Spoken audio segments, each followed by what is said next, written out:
Hello friends, ಎಲ್ಲರೂ ಹೇಗಿದ್ದೀರಾ? Welcome back to my channel. ಇವತ್ತಿನ ವಿಡಿಯೋ ಮೂಲಕ ನಾನು ನಿಮಗೆ ಯೂನಿಕ್ಕಾಗಿ ಮಾಡುವಂತಹ ಈನೋ ಇಲ್ಲದೆ ಸೋಡಾ ಇಲ್ಲದೇ ಮಾಡುವಂತಹ ಈ ಥರ ಈಸಿಯಾಗಿ 5 ನಿಮಿಷದಲ್ಲಿ ಮಾಡ್ಕೊಳ್ಳುವಂತಹ ದೋಸೆ ರೆಸಿಪಿನ ತೋರಿಸ್ಕೊಡ್ತಾ ಇದ್ದೀನಿ.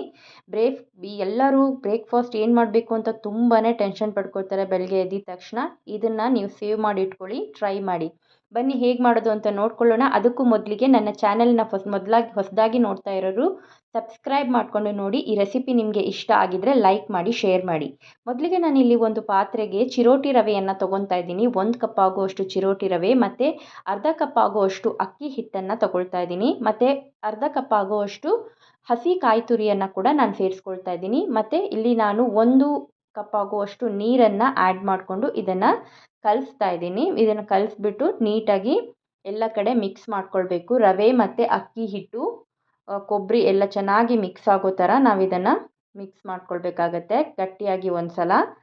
ಆಮೇಲೆ ಒಂದು ಸ್ವಲ್ಪ ನಿಮಗೆ ಇದಕ್ಕೆ ಜಾಸ್ತಿ ನೀರು ಬೇಕು ಅಂತ ಹೇಳಿದ್ರೆ ಸ್ವಲ್ಪ ಮತ್ತೆ ಸೇರಿಸ್ಕೋಬೋದು. ಸ್ವಲ್ಪ ಹೊತ್ತು ಒಂದು 5 ನಿಮಿಷಗಳ ಕಾಲ ಇದನ್ನು ನಾವು ಸೈಡಲ್ಲಿ ಎತ್ತಿಟ್ಕೊಂಡ್ಬಿಡೋಣ. ಯಾಕಂದರೆ ನಾವು ಇದಕ್ಕೆ ರವೆ ಹಾಕಿರೋದ್ರಿಂದ ಇದು ಚೆನ್ನಾಗಿ ಎಕ್ಸ್ಪ್ಯಾಂಡ್ ಆಗುತ್ತೆ ಒಂದು 2ರಿಂದ 5 ನಿಮಿಷ ತೆಗೆದಿಟ್ಕೊಂಡ್ರೆ. ಹಾಗಾಗಿ ಇದನ್ನು ಕ್ಲೋಸ್ ಮಾಡಿಬಿಟ್ಟು ಒಂದು 5 ನಿಮಿಷ ತೆಗೆದಿಡ್ತಾ ಇದ್ದೀನಿ. ಈಗ ನೋಡಿ ಚೆನ್ನಾಗಿದು ರವೆ ಕೂಡ ಹಿಂಗಿದೆ. ಈಗ ನಾನು ಇದನ್ನು ಒಂದು ಸಲ ನೀಟಾಗಿ ಮಿಕ್ಸ್ ಮಾಡಿಕೊಂಡು ಒಂದು ಮಿಕ್ಸಿ ಜಾರನ್ನು ತಗೊಳ್ತಾ ಇದ್ದೀನಿ. ಮಿಕ್ಸಿ ಜಾರ್ಗೆ ನಾನು ಇದನ್ನು ಟ್ರಾನ್ಸ್ಫರ್ ಮಾಡ್ಕೊಳ್ತಾ ಇದ್ದೀನಿ. ಪೂರ್ತಿಯಾಗಿ ಟ್ರಾನ್ಸ್ಫರ್ ಮಾಡ್ಕೊಳ್ಬೇಕು. ಎಲ್ಲರೂ ಕೇಳ್ಬೋದು ಹಾಗೆ ಕೂಡ ನೀವು ಮಿಕ್ಸಿ ಜಾರ್ಗೆ ಹಾಕ್ಕೊಳ್ಬೋದಿತ್ತು ಅಂತ. ಆದರೆ ನೀವು ಈ ರೀತಿ ಮಾಡೋದ್ರಿಂದ ರವೆ ನಾವು ಹಾಕಿರೋದ್ರಿಂದ ಯಾವಾಗಲೂ ಒಂದು 2 ನಿಮಿಷ ನೆನೆಸ್ಬಿಟ್ಟು ಹಾಕಿದ್ರೆ ರವೆ ಚೆನ್ನಾಗಿ ಇಂಗೋದ್ರಿಂದ ನಾನು ಅದೇ ಡೈರೆಕ್ಟಾಗಿ ಮಿಕ್ಸಿ ಜಾರ್ಗೆ ನಾನು ಮೊದಲಿಗೆ ಹಾಕ್ಕೊಂಡಿಲ್ಲ. ಈಗ ನೋಡಿ ಇದನ್ನು ಮಿಕ್ಸಿ ಜಾರ್ಗೆ ನಾನು ಹಾಕ್ಕೊಳ್ತಾ ಇದ್ದೀನಿ. ಈಗ ನಾನಿಲ್ಲಿ ರುಚಿಗೆ ತಕ್ಕಷ್ಟು ಉಪ್ಪನ್ನು ಕೂಡ ಆ್ಯಡ್ ಮಾಡ್ಕೊಳ್ತಾ ಇದ್ದೀನಿ. ತುಂಬ ಈಸಿಯಾಗಿ ಇನ್ಸ್ಟೆಂಟಾಗಿ ಇದನ್ನು ಮಾಡ್ಕೊಳ್ಬಿಡ್ಬೋದು. ನೋಡಿ ಇವಾಗ ರುಬ್ಕೊಂಡು ಬಂದಿದ್ದೀನಿ. ಇವಾಗ ರೆಡಿಯಾಗಿದೆ ಬ್ಯಾಟರ್ ಕೂಡ. ನೋಡಿ ಇಷ್ಟು ತಿಕ್ಕಾಗಿ ನೀವು ಇದನ್ನು ಬ್ಯಾಟರ್ನ ರೆಡಿ ಮಾಡ್ಕೊಳ್ಬೇಕು. ಹೇಗೆ ಅಂದರೆ ಉದ್ದಿನ ದೋಸೆ ನಾವು ಹೇಗೆ ಬ್ಯಾಟರ್ನ ರೆಡಿ ಮಾಡ್ಕೊಳ್ತೀವಲ್ವ ಅದೇ ರೀತಿಯಾದಂತಹ ಬ್ಯಾಟರ್ನ ನೀವು ರೆಡಿ ಮಾಡ್ಕೊಳ್ಬೇಕಾಗತ್ತೆ.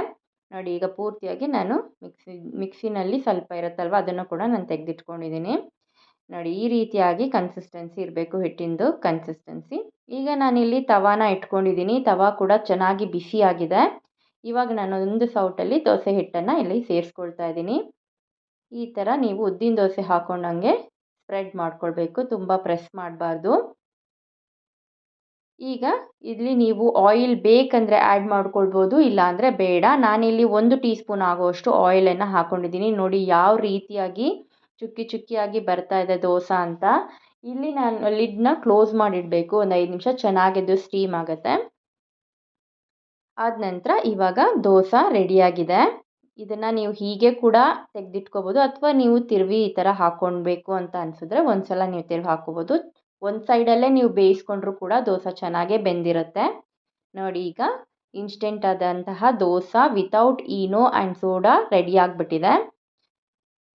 ನೋಡಿ ಮತ್ತೊಂದು ಹಾಕಿ ತೋರಿಸ್ತಾ ಇದ್ದೀನಿ. ಅದೇ ರೀತಿಯಾಗಿ ಬರುತ್ತೆ ನೋಡಿ. ಇಲ್ಲಿ ಏನಂದರೆ ನೀವು ದೋಸೆನ ತುಂಬ ಪ್ರೆಸ್ ಮಾಡಿ ಹಾಕಬಾರ್ದು. ಹಾಗೆ ಹಾಕಿದ್ರೆ ಮಾತ್ರ ನಿಮಗೆ ಚೆನ್ನಾಗಿ ಈ ಥರ ಉಬ್ಬಿ ಬರುತ್ತೆ. ಸಾಫ್ಟಾಗಿ ಕೂಡ ಬರುತ್ತೆ ಮುಚ್ಚಿ ಬೇಯಿಸೋದ್ರಿಂದ. ನೋಡಿ ರೆಡಿಯಾಗಿದೆ.